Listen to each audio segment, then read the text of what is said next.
नमस्कार दोस्तों, मेरे YouTube चैनल एसएस एनालिसिस पर आपका एक बार फिर से हार्दिक स्वागत है। आज मैं चर्चा करने जा रहा हूँ चांदी के MCX फ्यूचर्स पर। क्यों? क्योंकि मेरे YouTube चैनल के काफी सारे दर्शकों की काफी दिन से ये डिमांड रही है कि मैं MCX फ्यूचर्स पर भी अपना एनालिसिस दूं, तो इसीलिए मैंने आज डिसाइड किया कि मैं फिर से एक बार चांदी के MCX फ्यूचर्स को एनालाइज करूंगा। मैंने पहले भी अभी हाल ही में कुछ दिन पहले चांदी के MCX फ्यूचर्स को एनालाइज किया है, परंतु ज्यादा अच्छा कोई रिस्पांस नहीं मिला क्योंकि काफी सारे दर्शक जो डिमांड करते हैं परंतु चैनल को सब्सक्राइब नहीं करते। तो मेरा उनसे आग्रह है कि यदि आप चाहते हैं कि मैं निरंतर रूप से MCX फ्यूचर्स को एनालाइज करूं, तो आपसे अनुरोध है कि अपने ज्यादा दोस्तों को प्रेरित करें कि वो मेरे चैनल को सब्सक्राइब करें, जिससे कि जितने ज्यादा हिंदी दर्शकों का जो बेस है वो एक बड़ा बेस होगा, तो उससे मुझे प्रेरणा मिलेगी कि मैं निरंतर रूप से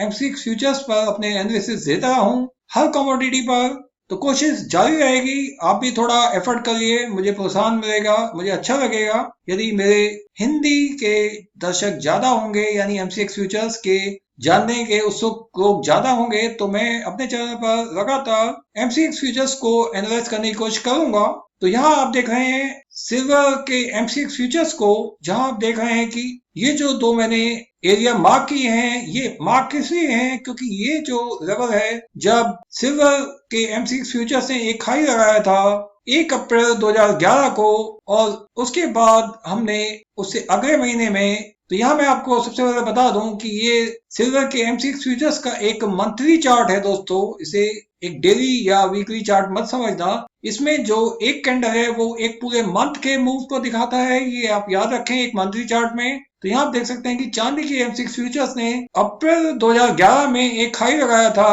73,728 का। उसके बाद उसके अगले महीने में फिर से शुरुआत हुई 70,770 के लेवल से, परंतु यहाँ हमने पूरे महीने में, यानी मई के महीने में, पूरे महीने में हमने एक सेलिंग देखी, जहाँ की एक निचले स्तर को छुआ था इस सेल ऑफ में चांदी फ्यूचर्स ने, जहाँ की जो निचला स्तर था वो 49,659 का था, जहाँ की सिल्वर फ्यूचर्स ने एक लो लगाया था उससे अगले महीने में ही जब ये हाई लगाया था। तो अगले महीने में आप देख सकते हैं कि मई के महीने में किस तरह का एक डाउनवर्ड मूव लिया, यहाँ से रिवर्सल अच्छा था। आप देख सकते हैं, इसमें कोई शक नहीं कि वापस एक स्ट्रॉन्ग रिवर्सल चांदी के फ्यूचर्स ने लिया, जहां चांदी के फ्यूचर्स ने अंततः 57,723 के लेवल पर बंद किया था। तो उसके बाद आप यहाँ देख रहे हैं कि ये जो मूव था मई 2011 का, तो इस मूव ने चांदी के लिए एक रेजिस्टेंस जनरेट कर दी, और वो रेजिस्टेंस ही ये लेवल जो आप रेड कलर से लाइन देख रहे हैं 58,572 का। क्योंकि जब जब उसके बाद चांदी के MCX फ्यूचर्स ने इसके ऊपर कदम रखा, तो हमने चांदी फ्यूचर्स में भारी सेल ऑफ देखा, जैसा कि आप यहाँ देख सकते हैं कि इस महीने में भी, यानी अगस्त 2011 के महीने में भी हमने सेल ऑफ देखा इन सरों से। तो उससे अगला रेजिस्टेंस ये लेवल है, यानी 68,016 का जो लेवल है, ये एक टफ रेजिस्टेंस लेवल बना। और यहाँ आपने देखा कि पिछले मूव में, यानी जो जून में जो मूवमेंट थी, जब चांदी फ्यूचर्स ने इस लेवल से एक सेल ऑफ शुरू किया था, और ये लेवल था 70,714 का, और उससे ऊपर का जो रेजिस्टेंस लेवल था वो 73,728 का था, जहाँ की एक हाई लगाया था अप्रैल 2011 में चांदी के फ्यूचर्स ने। तो कुल मिलाकर आप देख सकते हैं कि ये जो लेवल है, एक कड़ा रेजिस्टेंस लेवल बन गया चांदी फ्यूचर्स के लिए, जहाँ की चांदी फ्यूचर्स ने जब भी इसके ऊपर एक अपवर्ड मूव लिया और सस्टेन करने की कोशिश की, तो हमने यहाँ पे काफी सेल ऑफ देखा, जिसके चलते चांदी फ्यूचर्स ने अंततः आप देख सकते हैं कि जून 2013 में इन लेवल्स को भी छू लिया था, यानी 38,767 के लेवल तक नीचे आए थे चांदी फ्यूचर्स। फिर से एक कोशिश हुई अगस्त 2013 में, परंतु फिर से यही लेवल सामने आए एक अहम रेजिस्टेंस के रूप में निकल कर, यानी 58,572 का ये जो लेवल है, जहां से फिर से सिल्वर फ्यूचर्स में हमने सेलिंग देखी। उसके बाद काफी कुछ अटेम्प्ट हुए, परंतु इस लेवल को नहीं छू पाए, और बार बार हमने सेलिंग देखी लगातार, जब सिल्वर फ्यूचर्स अंततः इन स्तरों पर जाकर सपोर्ट ली सिल्वर फ्यूचर्स ने, और ये लेवल है 33,921 का। जहाँ की सिल्वर फ्यूचर्स ने एक अच्छा बेस बनाया और सिल्वर फ्यूचर्स ने कोशिश की यहाँ सस्टेन करने की। और आप देख सकते हैं फिर से सिल्वर फ्यूचर्स ने जनवरी 2016 से एक अपवर्ड मूव बनाया, परंतु फिर इन्हीं स्थानों पर आकर रेजिस्टेंस मिली है सिल्वर फ्यूचर्स को, जहाँ की हमने अब तक इस रेजिस्टेंस को देखा पिछले कुछ महीनों में, जहाँ की आप देख सकते हैं कि जून 2020 में भी इन लेवल्स पर टच करने के बाद यहाँ रेजिस्टेंस देखा गया। और उसके बाद जो अगली शुरुआत हुई, आप देख सकते हैं कि जब जुलाई 2020 की शुरुआत हुई तो सिल्वर फ्यूचर्स ने शुरुआत यहां से की 48,717 से, और यहाँ एक अच्छा अपवर्ड मूव दिया, जहां की सिल्वर फ्यूचर्स ने वापस इन्हीं स्तरों को छूने की कोशिश की थी, परंतु यहाँ से सेलिंग देखी गई। उसके बाद आप देख सकते हैं उसके अगले महीने में यानी अगस्त के महीने में एक बड़ा वॉलेटाइल मूव चांदी के फ्यूचर्स में देखा गया, जहाँ की आप देख सकते हैं कि चांदी ने अगस्त के महीने में 60,954 से लेकर एक अपवर्ड मूव दिखाया 77,762 तक, जहाँ की हमने एक भारी सेलिंग देखी, जहाँ की वापस इन स्थलों पर लापटका चांदी फ्यूचर्स को बीएस ने, जहां आप देख सकते हैं जितना एक तेज रिवर्सल देखा गया इस मूव के दौरान, उससे ज्यादा बड़ा एक सेल ऑफ देखा गया अगस्त के महीने में। अब आप देख रहे हैं कि सितंबर माह में एक हफ्ता ही गुजरा है, जहां के आप देख रहे हैं कि सिल्वर फ्यूचर्स ने 72,238 का एक हाई लगाया है और नीचे एक लो लगाया है 66,198 का। तो यहाँ मेरा मानना है कि ये जो लेवल है जहां सिल्वर फ्यूचर्स ने रेजिस्टेंस फेस किया और अब इस तरह पर मूव कर रहा है, यानी 68,055 के लेवल पर अभी सिल्वर फ्यूचर्स की मूवमेंट है। तो यहाँ अब देखना है कि क्या सिल्वर फ्यूचर जो इमीडिएट सपोर्ट है, ये यहाँ आप देख रहे हैं कि 67,000 का लेवल जो है एक अहम सपोर्ट है अब सिल्वर फ्यूचर्स के लिए। यदि सिल्वर फ्यूचर्स ने इस अहम सपोर्ट को तोड़ा तो मेरा मानना है कि सिल्वर फ्यूचर्स में एक खड़ी गिरावट हमें पूरे महीने में देखने को मिलेगी, जहां की हम इस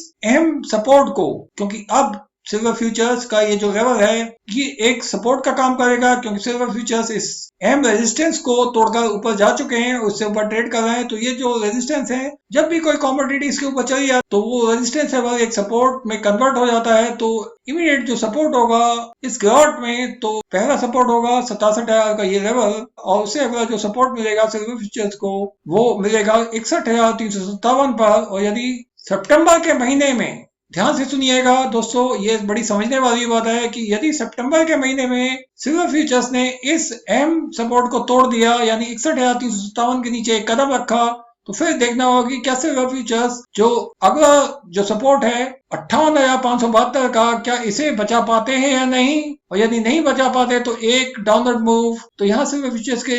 मंथली टाइम फ्रेम में एक इंपॉर्टेंट सपोर्ट लेवल है 55,700 का, जहाँ की सिल्वर फ्यूचर्स में हम एक बाउंस बैक भी या तो वो देख सकते हैं, जहाँ अच्छा रिवर्सल हमें देखने को मिल सकता है। मैं ऐसा क्यों कह रहा हूँ, क्योंकि यदि आप मूविंग एवरेजेस की स्थिति को देखें एक मंथली टाइम फ्रेम की, तो ये सभी मूविंग एवरेजेस एक काफी बुलिश इंडिकेशन दे रही हैं। क्यों? क्योंकि बुलिश ट्रेंड अभी भी इंटेक्ट है। तो यदि यहाँ हम एक मंथली टाइम फ्रेम का एक लाइन लगाएंगे, एक ट्रेंड लाइन जिसे मैं कहूंगा, तो आप यहाँ देखें कि सिल्वर फ्यूचर्स अभी भी इसके ऊपर है इस ट्रेंड लाइन के। तो यहाँ एक अहम बात होगी कि इस वीकली क्लोजिंग तक क्या सिल्वर फ्यूचर्स इस अहम ट्रेंड लाइन के ऊपर सस्टेन करते हैं या नहीं। तो यहाँ दो इंपॉर्टेंट बातें निकल कर आ रही हैं। सितंबर के माह के अंत तक क्या सिल्वर फ्यूचर्स इस अप ट्रेंड लाइन के ऊपर सस्टेन कर पाएगा या नहीं। और यदि सिल्वर फ्यूचर्स ने सितंबर की जो क्लोजिंग है वो इस लेवल के नीचे थी, यानी पिछले महीने के लो लेवल को तोड़ा, यानी 60,819 के लेवल को भी तोड़ दिया, तो सिल्वर फ्यूचर्स में एक भयंकर गिरावट देखी जा सकती है। क्योंकि ये एक मंथली टाइम फ्रेम है, तो यहाँ मैं पूरे महीने की बात कर रहा हूँ। और यहाँ ही हमें इसी लेवल से,